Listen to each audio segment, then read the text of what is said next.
안녕하세요. 별거 없으셨는지요? 제가 한동안 소리내서 책을 읽는 시간을 갖지 못했습니다. 음, 책 읽는 산골 중인데도 말입니다. 저희 근본 스승이신 붓다, 그러니까 우리가 부처님이라고 하는 붓다의 탄신일에 맞춰서 해마다 작은 잔치 음식을 준비하고 오시는 분들을 대접하는 시간을 갖는데 그 앞뒤로 또 저를 찾아오시는 분들이 계셔서 그분들과 시간을 보내다 보니 제가 책 읽을 시간이 마땅치 않았습니다. 제가 주로 밤에 읽거든요. 낮에는 찾아오시는 분들도 있고 또 전화가 오기도 하고 지나가는 차 소리도 나고 무슨 이렇게 녹음 시설이 따로 있는 게 아니다 보니 주로 고요한 밤에 혼자 있을 때 책을 읽곤 하는데 그 짬이 잘 안 났어요. 그래서 오늘 그 짬이 좀 나서 좀 읽을까 합니다. 오늘도 마찬가지로 이봉희님의 내 마음을 만지다 가운데서 좀 읽으려고요. 펼친 곳은 164쪽 기대가 클수록 사랑은 멀어진다 라는 제목인데 그러게 어떤 사랑하면 참 광범위한 말이죠. 부부 간의 사랑, 연인 간의 사랑, 부모 자식 간의 또는 형제 간, 친구 간, 스승과 제자, 선후배 간, 동료 간 사랑이라는 말은 여러 관계 속에서 많이 쓰이고 있는데 사실은 우리가 욕심과 집착을 가지고 사랑이라고 착각할 때가 많습니다. 그러니까 상대방이 힘들어하고 또 상대방 또한 그런 식으로 착각하고 있기 때문에 그 어떤 진심과 진솔함이 느껴지지 않는 상태에서 자꾸 불편함만 쌓이는 거죠. 그래서 불교에서는 그 진정한 사랑은 성냄이 없는 상태에서 나오는 것이 진정한 사랑이다라고 얘기를 하는데요. 그게 정말 성냄이 눈곱만치도 없을 때 진짜 사랑이 가능하다고 합니다. 근데 우리 세상에서는 그러지가 않죠. 뜻하는 대로 원하는 대로 되지 않으면 짜증나고 슬퍼지고 서운해지고 그러니까 진정한 사랑이라고 할 수 없는 거죠. 이봉희님은 이렇게 상담하는 가운데에서 여러 보기를 많이 들으셨더라고요. 한번 제가 읽어보겠습니다. 어떤 사랑을 말하고 있는지. 기대가 클수록 사랑은 멀어진다. 자기중심적 기대.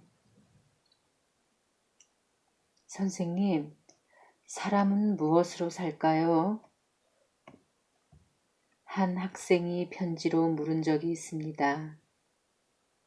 정말 사람은 무엇으로 살까요?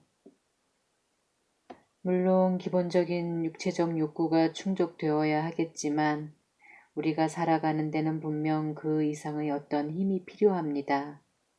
바로 사랑의 힘이 아닌가 싶습니다. 톨스토이의 단편소설 사람은 무엇으로 사는가에 등장하는 천사 미하일이 이 지상에 내려와 찾은 답 또한 바로 사람은 사랑으로 산다는 것입니다. 우리가 사는 세상은 끝없이 사랑을 갈구하고 사랑을 노래하고 사랑이란 말로 넘쳐납니다. 하지만 바닷물처럼 넘실대는 사랑이라는 말 속에 빠져 살면서도 모두들 정작 사랑에 목말라 하는 것은 왜인지 모르겠습니다. 어쩌면 사랑에 대한 우리의 기대가 너무 커서 그런 것은 아닐까요? 그대 향한 내 기대 높으면 높을수록 그 기대보다 더 큰 돌덩이를 매달아 놓습니다. 부질없는 내 기대 높이가 그대보다 높아서는 아니 되겠기에 커다란 돌덩이를 매달아 놓습니다. 그대를 기대와 바꾸지 않기 위해서, 기대 따라 행여 그대 잃지 않기 위해서, 고정희 사랑법 첫째 중에서.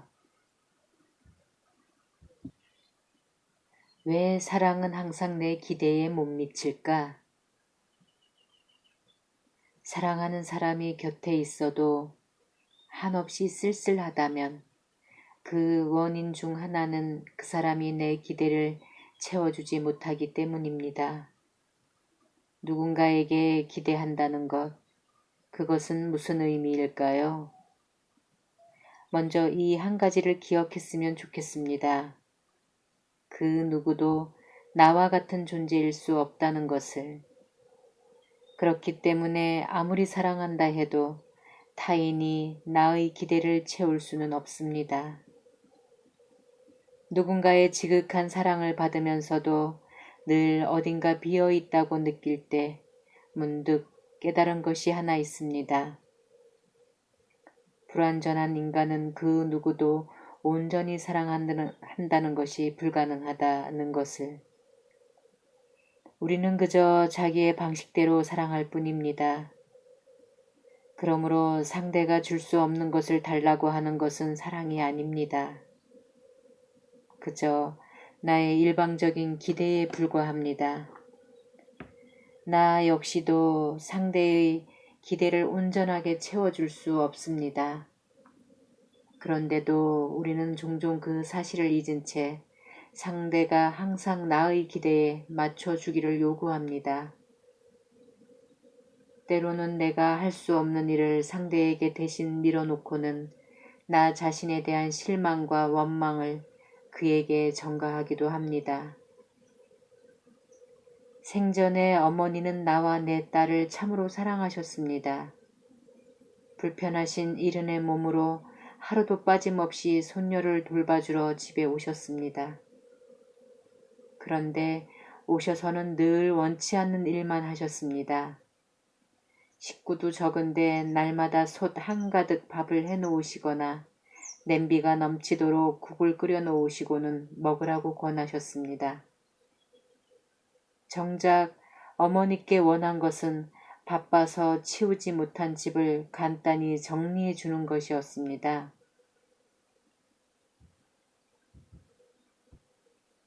하지만 어머니는 날마다 다 먹지도 못하는 밥을 가득가득 해놓으시며 오히려 집안일을 더 만들어 놓고 계셨습니다. 제발 밥 좀 많이 해놓으시지 말라고, 차라리 아무것도 하시지 말라고 말씀을 드려도 소용이 없었습니다. 1년이 넘도록 같은 일로 다투다가 어느 날 깨달았습니다. 그것이 어머니의 사랑이라는 것을. 어머니는 당신이 주실 수 있는 것밖에는 줄 수 없다는 것을 말입니다. 그것이 우리 모두의 사랑의 방식임을 어머니를 통해 배웠습니다. 우리는 아무리 상대를 사랑해도 내가 가진 것, 내가 줄 수 있는 것 밖에는 줄 수 없습니다. 그 이후로는 어머니가 해주시는 밥을 감사하게 받았습니다. 그것은 단순한 밥이 아니라 어머니의 사랑의 표현이었습니다. 비록 나의 기대와는 달랐지만 말입니다. 상대도 나에게 뭔가를 기대한다. 우리는 끊임없이 기대합니다. 부모에게, 자녀에게, 친구에게, 그리고 사랑하는 사람에게 기대하고 실망합니다. 우리의 언어 습관을 살펴보면 얼마나 자연스럽게 또 일방적으로 기대하는지를 알 수 있습니다. 어떻게 남편으로서 그 정도밖에 못하니? 어떻게 선생님이 저럴 수 있지? 어쩌면 넌 친구라면서 그럴 수가 있니? 등등. 흔히 말하는 어떻게 누구누구가 이럴 수 있는가라는 표현에서 보듯 우리는 누군가에게 기대하기를 당연시하고 그 기대를 꼭 충족시켜 주기를 요구합니다. 그런데 꼭 기억해야 할 것이 있습니다. 상대도 나에게 그런 기대를 한다는 것입니다. 같은 영화를 보면서 남성은 영화 속 여주인공의 모습을 자신의 아내나 여자친구에게 기대합니다. 여성 또한 남자 주인공의 모습을 자신의 남편이나 남자친구에게 기대합니다. 부모는 부모대로, 자녀는 자녀대로 모두 마찬가지입니다. 이때 우리는 상대에 대한 자신의 기대를 쉽게 포기하지 못합니다. 하지만 나에 대한 상대의 기대는 쉽게 무시합니다. 그것은 상대에 대한 지배이지 결코 사랑이 아닙니다. 때로는 그 기대가 선한 의도일 때도 있습니다. 영화 조이러 클럽에서 딸 주는 울면서 엄마에게 고백합니다. 어려서부터 엄마의 기대를 충족시키지 못해서 늘 괴로웠다고, 그래서 상처를 받는다고 말합니다. 엄마, 난 뭘 기대한 게 아니야. 내게 뭘 바란 적이 없어. 다만 희망을 가졌을 뿐이야. 내게 최선의 것을 희망하고 있었을 뿐이야. 희망을 갖는 것은 잘못된 게 아니야. 딸, 아니라고요? 난 그 때문에 상처를 받아요. 엄마가 내가 해낼 수 없는 무언가를 희망할 때마다 상처가 된단 말이에요. 엄마, 그것이 날 아프게 해요. 엄마가 무엇을 희망하든 난 내 모습 이상이 될 수 없어요. 그런데 엄만 그걸 모르세요. 엄마는 내 진짜 모습을 알지 못해요. 어느 40대 주부와 이 장면에 대해 이야기를 나눈 적이 있습니다. 그분은 자녀에 대한 자신의 일방적인 기대와 강요가 아이의 자존감에 큰 상처를 주었다는 것을 뒤늦게 깨달았습니다. 그리고는 다음과 같은 후기를 썼습니다. 아이는 그동안 무진장 노력하고 있고 엄마를 사랑한다고 온몸으로 말하고 있었는데 나는 모르고 있었다. 내 기대 안에서만 아이를 보려고 했다. 내 시야 안에서만 아이를 봐왔다. 갑자기 울컥하며 목이 맨다. 내가 잘 되기를 바란다면서 내 기대로만 널 대했던 나를 보며 내가 얼마나 답답하고 힘들었을까 생각하니 목이 맨다. 기대 때문에 사랑을 잃지 않기. 나의 기대를 온전하게 채워줄 사람은 그 어디에도 없습니다. 많은 연인과 부부들이 일방적인 기대로 서로에게 실망하고는 섣부르게 돌아서거나 이별을 고합니다. 이혼을 결심한 어느 젊은 부부 역시 늘 상대에 대한 일방적인 자신의 요구만을 강요하다 보니 마주보기만 하면 서로 폭언을 퍼붓기 일쑤였습니다. 그러다가 문학 치료를 통해 서로의 기대를 차분하게 글로 주고받으면서 각자 스스로를 성찰하게 되었습니다. 그러면서 부부의 마음 깊은 곳에 남아있는 상대에 대한 사랑을 확인하고 이혼의 위기에서 벗어났습니다. 소중한 사람과 그 사랑의 보금자리를 지켜내는 일은 성을 지키는 것 이상의 힘겨운 싸움입니다. 무엇보다 자신과의 싸움이 가장 힘겹습니다. 나의 기대를 포기하리란 결코 쉬운 일이 아닙니다. 사랑할수록 더욱 그렇습니다. 사랑은 지독한 자기 희생이면서 동시에 그만큼 지독한 욕구이기 때문입니다. 그래서 나의 기대 때문에 상대가 누구든 소중한 나의 그대를 잃는 일이 없도록 우리의 사랑에는 항상 노력이 필요합니다. 내 기대를 그대와 바꾸지 않기 위해 또한 그대도 그대의 기대와 나를 바꾸지 않기를 바라며 함께 노력하는 것, 그것이 사랑입니다.